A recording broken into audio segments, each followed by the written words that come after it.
In fourth grade, I wrote a letter to the high school coach and said that I really wanted to run, but my biggest fear was I didn't want to sit on the bench.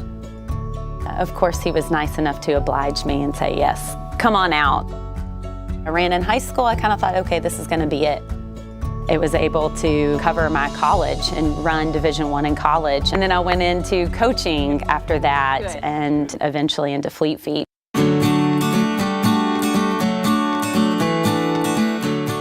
Fleet Feet was just, I need a paycheck, and then I'm gonna figure out my next step.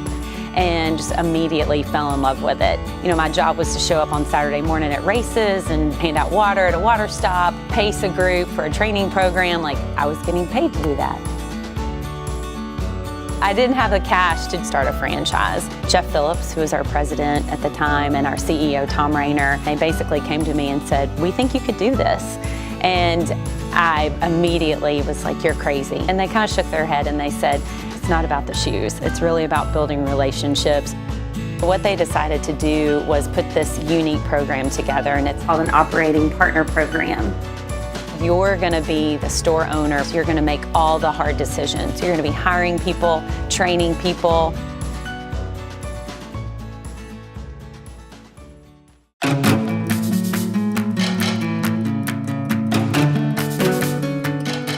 The first 6 months that I was in the operator program and essentially owning the store, I cried every day.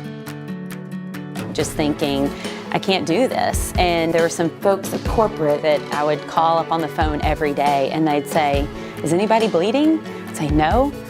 Are the doors still open? Yes. Okay, well then it's another day of business. Just keep doing what you're doing. It's always obvious when Christi Beth's here because you can hear her come in, you can hear her greeting everybody, you can hear, I mean, there's always something she's super excited about, and that's very contagious, that enthusiasm she has. Christi Beth is wonderful. She just creates this amazing sense of community. You know, she was such a strong athlete herself, so she brings her own knowledge to the table, all while trying to motivate and encourage all different levels and backgrounds to kind of just come together and train hard.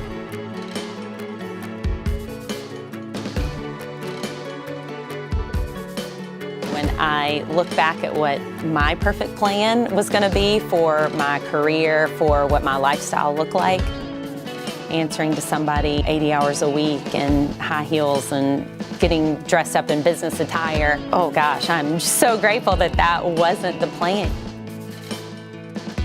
I realize now that this is really the perfect world.